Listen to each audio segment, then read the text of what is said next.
Maing buntag sa tanan nga nagtanaw karon sa akong YouTube channel, Faith Lucky Advice.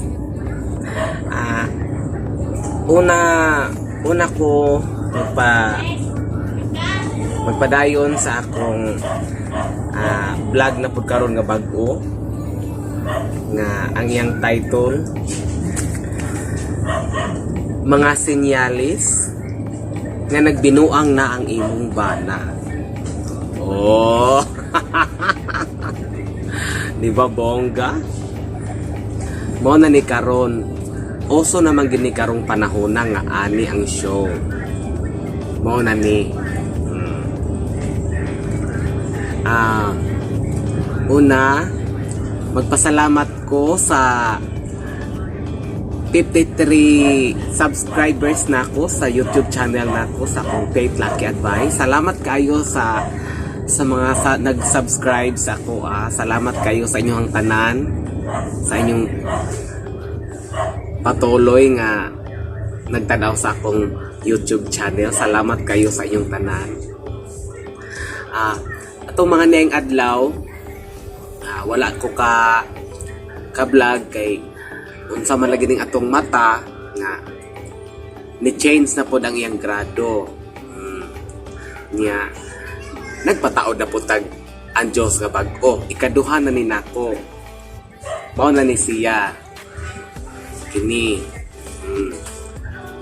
Nagpataod ko dito sa EO Optical sa Butuan sa Robinson.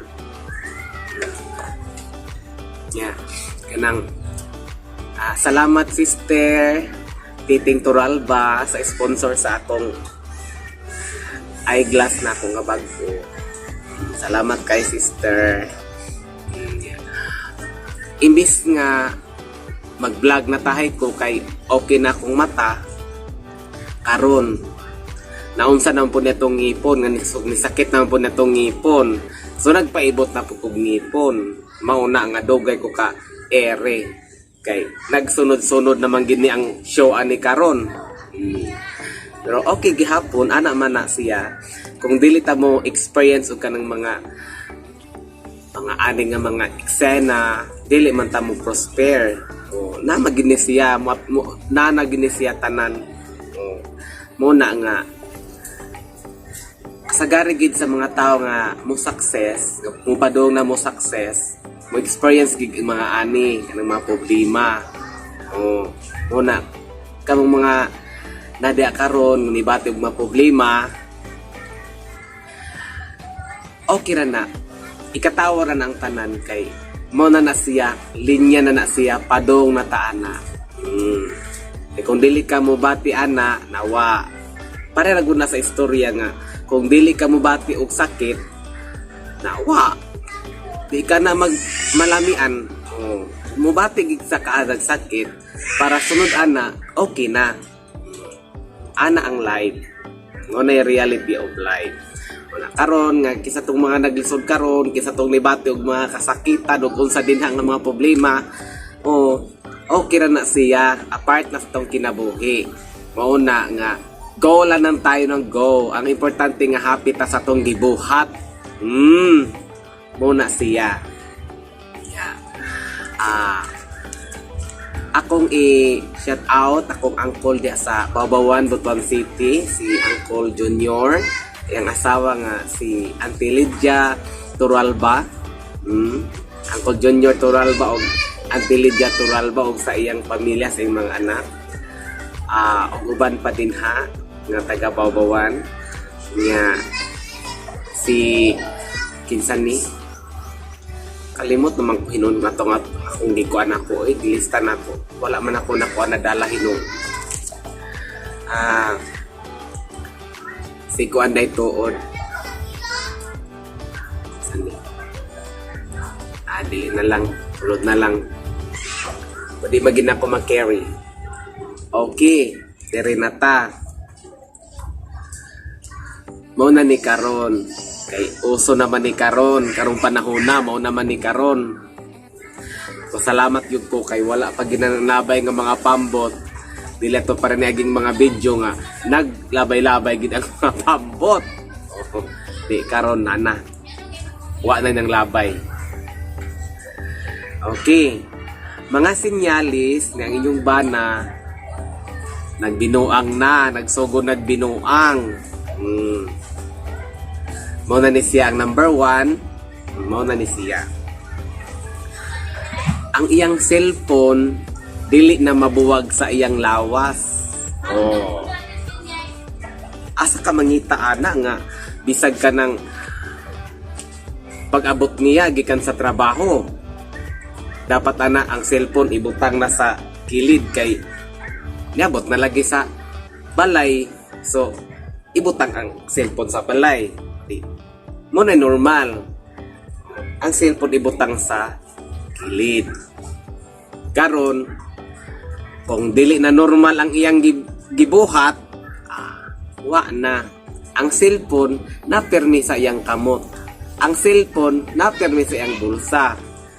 Kay ngano, mahadlok siya mahibawan, mahadlok siya mabasahan, nag-unsa ng mga text, nag-unsa ng mga tawag-tawag da, mga historicals. Mauna na. Wala ba ya po'y mga tinaguan nga dili mahibawan? Muna mga mister, nga nagbuhat din ha, maluoy po din taon mo sa inyong asawa in taon. Mauna ba yung taon na yung nagpanglaba, mag-unsa na lang na sa inyong balay niya.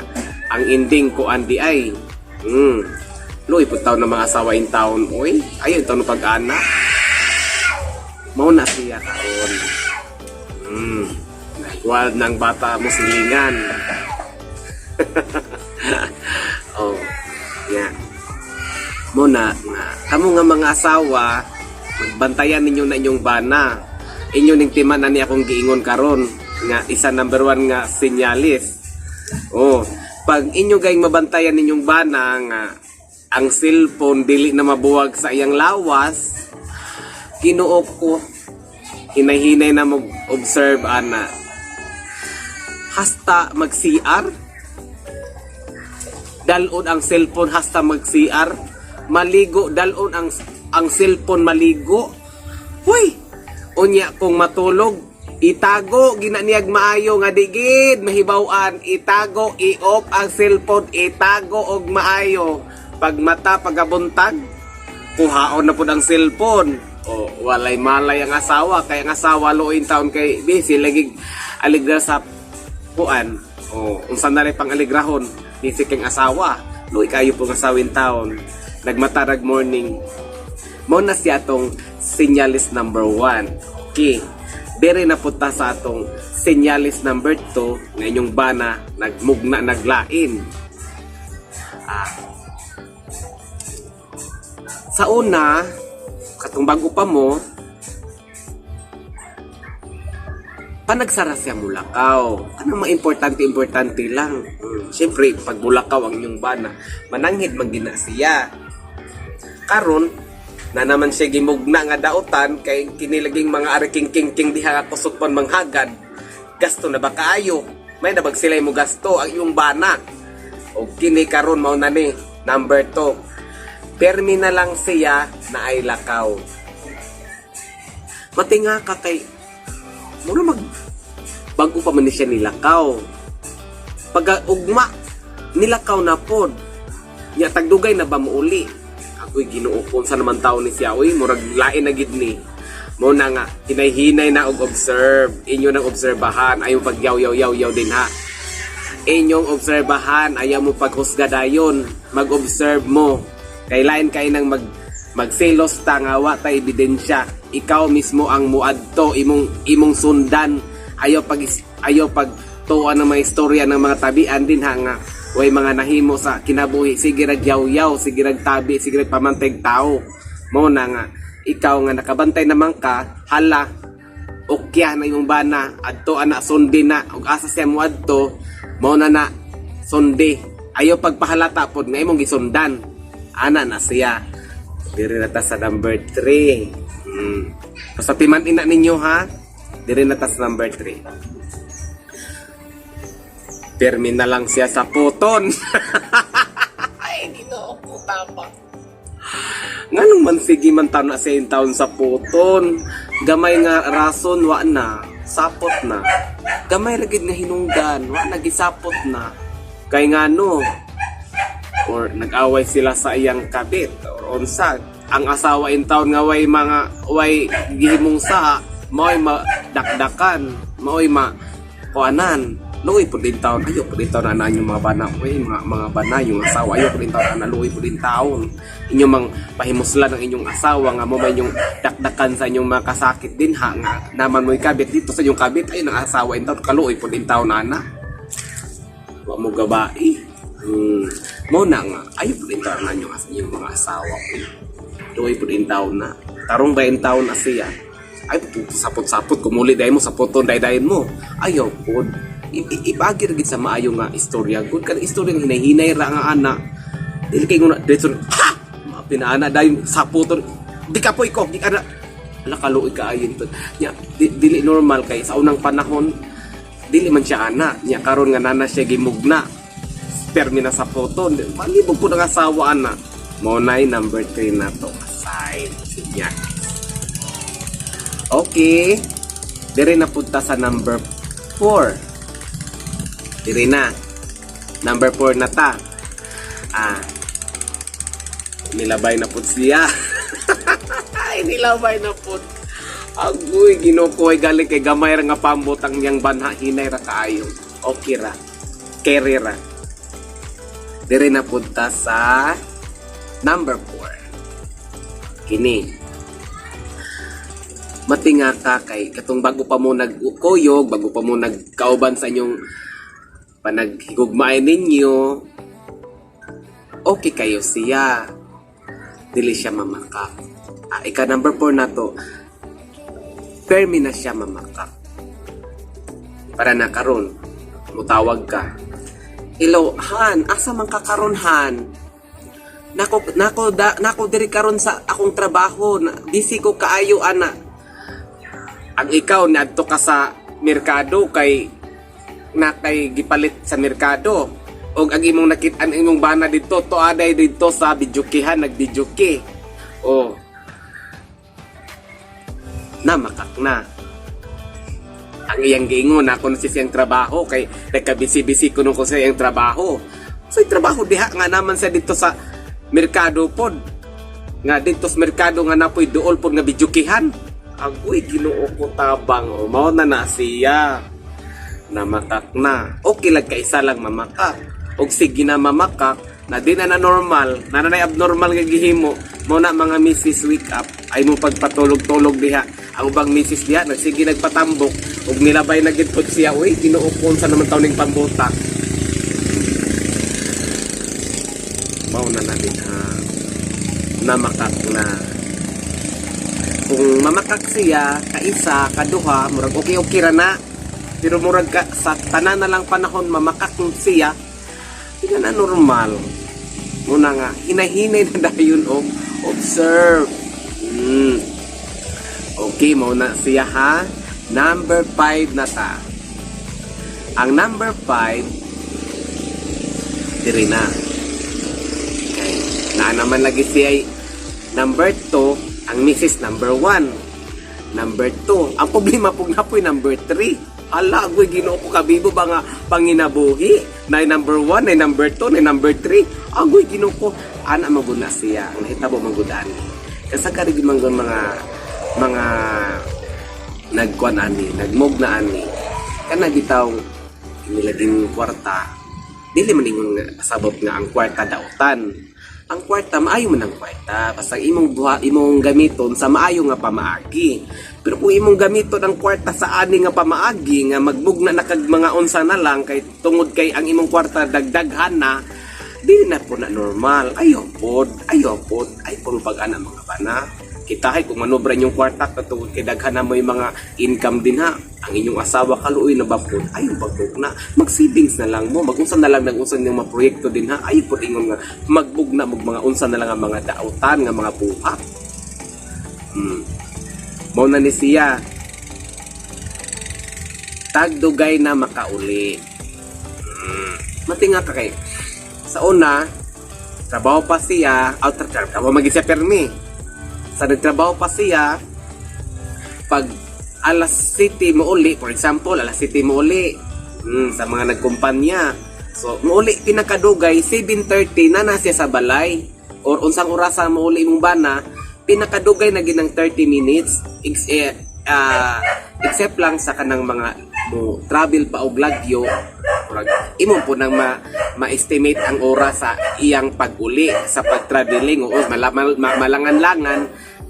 Consider naman nakahibaw naman ka sa oras sa imong banat tig-uli nga normal nga oras na tig-uli. Karon ani na matingana ka kay normal ba dai nang gikan sa trabaho unya ulion na kag kadlawong dako. Muuli nag alas 3, muuli nag alauna sa kadlawon, muuli nag alas 3 sa kadlawon, usay mabuntagan, maabutan pag alas 5. Kay ang ending nag overtime. Asa yung overtime? Unya karon. Mo po na karon. Kung mingon ang imong bana nga nag overtime siya, sumoto ka didto. Mag-inform ka, magkuan ka sa imong kauban sa trabaho kung tinuod ba nga nag overtime siya kay basin bayag nag overtime siya sa lain. Basig nag-overtime siya sa hotel o nag-overtime siya sa lodge. Unsa ba ka mga in din halo ipod in. Agoy Ginoo ko mao lagi ng overtime. Unya pag uli gikapoy na kay nag-overtime. Kasi overtime ba da oroy nga didto man sa in ug unsa nang mga hotel ug unsa nang mga kuan din ha. Kaluoy pud dito sa asawa. Okay lang tinuod nga nag-overtime. Unya nag-overtime og lain na mirisi. Muna mga asawa inyo na ning timan ani akong giingon. Dugay na makauli. Dire na putas number 6. Dire na. Kana bitong magilis na siya. O, ilis na ang inyong bana. Kay na nalagi sa inyong balay. Muna itong number 6 ha. Karon, ikaw nga misis, ikaw nga asawa, nakahibaw na ka sa perfume sa imong bana. O karon, natinga na lang ka nga. Sa nga perfume? So in love? Sa nga perfume? Pang babae nga mga perfume. Nga dili man ang imong bana tig perfume ana nga nung nanamaning mga perfume. O dapat magsimot-simot kung asawa ka. O magkuan ka, mag-investigar ka. Humot dili iyang perfume sa imong bana na muraglain na siya nga sign. Mauna inyo pong simot-simot to ng inyong kuan sa inyong bana di kay dawat ra pag limpyo pag sweldo dako kay kamot sa asawa bagamay kay sweldo mugot ang asawa kay gamay ng sweldo pag dako ang sweldo ana din kamot. Ayaw pod inyo po nang kuanon ang inyo pong pagbinahalay sa unsa mo nagminahalay nga nag-uyab pa mo ra gyapon na inyong style hantod nga mamangamatay mo di kay ngon nga bago pa mo nagkauyab grabe ka sweet kaayo grabe ka hukaran ana trapuhan kung saan na mugna ng mga love lagi nya karon magkadugay magkalami ingnon na lang pag abot sa bana ingnon lang bana pagko ka diha nagtanong kong TV diri na ako'y gibuhat diri pagko ka diha kung sa dayon naisudan des kuan kusina pagkuha lang diha dai naibuwad dayon sa dinha agoy Ginoo ko ayo pod uy kanang kuan ni put in town siya i-care put in town siya ikanang higukara nang ana char ana kay basin og ang mahitabo nga maong nangabit imong bana tungod kay ang asawa nagkuwang. Niya ang kabit pag abot dito sa apartment or pag abot dito sa ilang dating daan ilang tagpuanan ang kabit mga gabi na baning mga kabit kay hala hukaran kisan hala trapuhan ako'y ginukumutungtong musabak unsa na lang ana unya intaw nga ng asawa pag abot sa bana ingnon rin taon nga gamay ng bugas din ha ginukuha sa tamang itaan karon sa inyo na dag pures na lang problema ang isulti sa asawa intaw ng bana nabungol na mao na isa pud hinungdan nga mga bit yung bana mao na nga ayaw pud kumaan ang mga asawa kung sa pagtagad ninyo sa kuan pa mo mag-uyab pa mo hantod na karantod mga matay mo ana gyapon yung pagtagad di kay mo lubad di mo po na hinungdan isa nga unsa na hinuon bis nga asawa kay mo tarungon di mo kuan mo bana nawa na hinuon ang pagminahalay kay tungod sa mga problema unsa na lang ayaw po di continue gihapon ana mo na kasi mo tog mga perfume din ha Number 7. Number 7 na ta. Diri na. Pagtanaw ninyo sa inyong t-shirt, sa inyong bana or uniform sa inyong bana, nanay lipstick. Anong na may lipstick ang uniform sa inyong bana nga? Kung sa man inyong bana, bayot. Oh, muna na karon. Kisa may nagamit sa lipstick, nga di man na mo gamit og lipstick na inyong bana in taon. Di, murag lain na. Ay, Ginoo ko tabang. Mo na karon. Nanay lipstick. Karon dire na punta sa tabisi sa cellphone, uy, nagtingog na. Dire ta sa number 8. Dire na. Kasagari kining number 8 mo ni nahitabo sa mga bana nga kanabitaw dili sila magpahalata nga na sila gibuhat nga anomalya. Mo nilang buhato number 8. Palitan nila og regalo ilang asawa. Sama sa relo, kwintas, sing-sing, jere, earrings, mga mahal gid siya. Para nga masalipdan ang ilang magibuhat nga mga kalukuhan. Except lang sa ang inyong bana, kanabitong hilig na gid siya magpalit og ng mga regalo. Katong sa uyab pa mo, sige na gid siya palit og regalo sa imo, ha. Okay ra na siya. Oh, nya. Hantod nga nagkadugay, murag gyapon di ang batasan nga mopalit gid siya regalo kami sa imo, ha. Bisag walay mga appear, bisag walay birthday, walay celebration, walay Pasko, walay New Year, man unsa din ha. Anniversary sa inyong kasal, okay ra na siya. Oh. Ang problema diha karon, og mupalit siya og kanang relo. Mupalit siya, palitan kag relo. Nindot na ba nga relo kay mahalon gid nga relo. Bonggang bongga or kulintas. Okay kay nga kulintas. Ang asawa grabing lipaya kay gipalitan siya kulintas. Unya wa siya nagunahuna nga. Wa siya nangutana sa ang kagalingon ng asawa nga. Ngano gipalitan man ko ani giro nung sa manasya we. Ngano gipalitan man ko ani nga. Dili man namo anniversary, dili pod Christmas, dili pod New Year. Dili pod niya birthday. Ngano gipalitan man. So mangutana ka nganong gipalitan ka. Mao na siya ang style sa mga bana nga nagmugna og daotan para nga masalipdan ang ilang gibuhat nga anomalya sa ilang kinabuhi kay kini mga bana po matintal po na sila usahay kinilaging kauban sa trabaho or na sila yung mga dito sa asa sila na assign unya na po yung mga babae po dito nga giwagan po nga ang inyong bana ang tripping nya karon yung bana grabing pamalibad unya kining lalaki kung saan pamalibad sa lalaki lagi ay tungod kay laki lagi wa po'y mawala usahay po di na makabalibad mao na makasagit sila mao na nga ang uban po anak nila okay lang og kanang kaisa lang kay bang asawa para nang permi na kay giganahan na mao na di dayon siya mga senyalis number 8 nga palitan ka mga regalo wala ni mo damha. Ngano gipalitan kag kulintas, di man nimo birthday in taon. Oh, unang ikaw nga asawa imo na nang obserbahan imo bana. Nananay something wrong. Ayaw pagtuo sa istorya sa imong mga silingan. Ayaw pagtuo sa istorya sa imong mga amigo.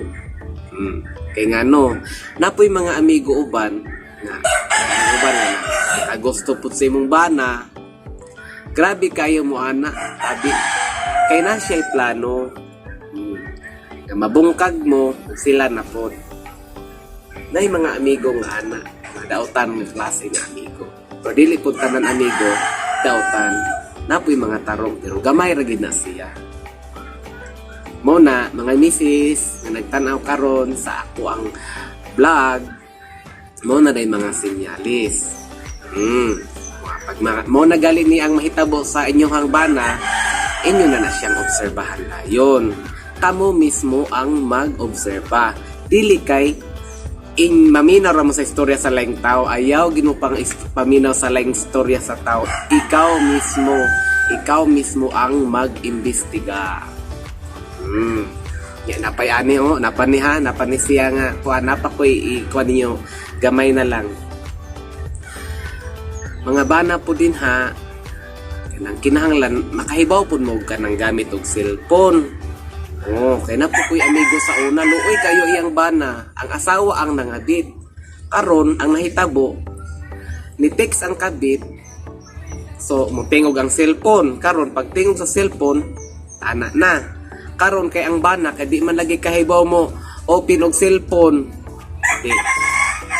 Or mo tawag, pagtawag, ihatag po in town ang cellphone sa asawa nga nang labas sa gawas, mingon dayon nga kanang mahal nay nagtext tanawag kinsan asya ako kahibaw ana, di ko kahibaw mo open ana, mahal nay ni tawag kinsan asya panana ana in town, kalo in town sa bana unya kinsan ni text kinsan ni tawag ang kabit.